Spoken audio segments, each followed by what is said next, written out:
Tens of thousands of protesters in Belarus have taken to the streets of Minsk and other cities for a second Sunday in a row.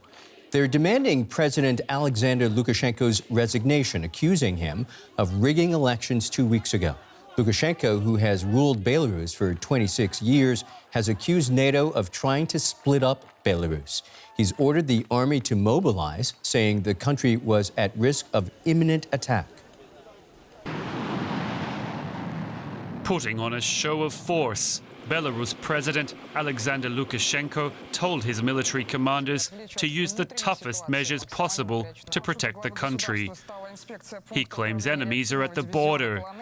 As for opponents inside, he's threatened to close factories if strikes against his regime continue. But Lukashenko's rule is drawing to an end, so says exiled opposition leader Sviatlana Tsichanouskaya. Anyway, even if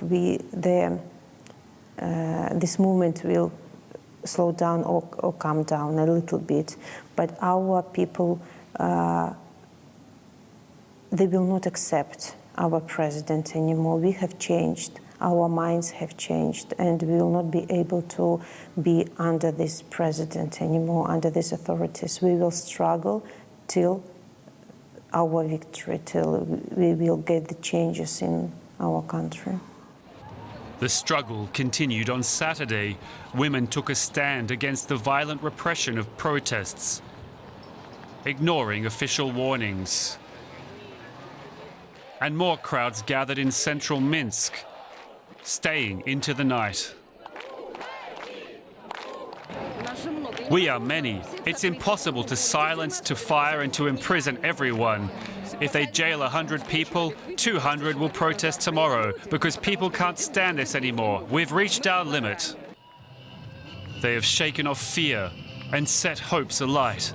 A victory, even if nothing else changes.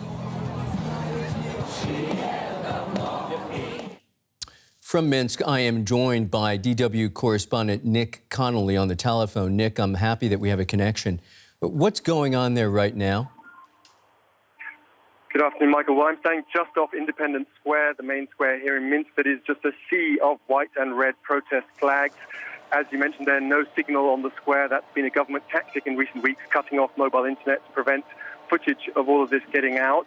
But you don't get a sense from people here that they're really scared of the police. We had some police officers getting up with megaphones telling people, reminding them that these protests were illegal, that taking part in these protests was an illegal act, and they were booed out. You didn't get any sense that anyone was particularly scared of them, although protesters are sure that there are security service people in civilian clothes filming faces, going through the crowds, trying to work out who is coordinating all of this. But that's the problem for the regime right now. These are mass protests that seem to be uncoordinated, that are happening spontaneously, so it's not easy for the regime to crack down on people. Another interesting detail, we've seen restrictions on access to Minsk today, roads leading to the capital being either shut or being restricted into speed, documents being checked unnecessarily as a way of trying to pull down the the turnout rather for this demonstration, but it doesn't seem to have worked. This is a huge demonstration and something that frankly would have been unthinkable in Belarus just a few months ago.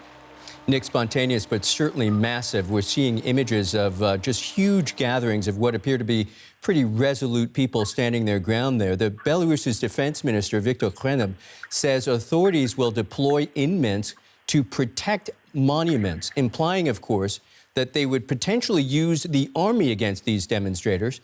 It sounds to me, Nick, as if the government's tactic is to show a strong hand rather than to calm its citizens.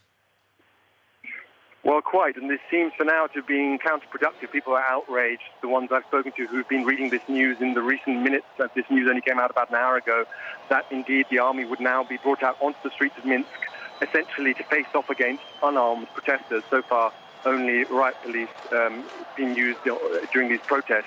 Whether or not those soldiers will really be willing to use force against protesters is a big question. We've already had reports of several members of security services either taking sick leave or resigning because they refuse to participate in this. But for now, it does seem like the leadership of this country are still on Alexander Lukashenko's side.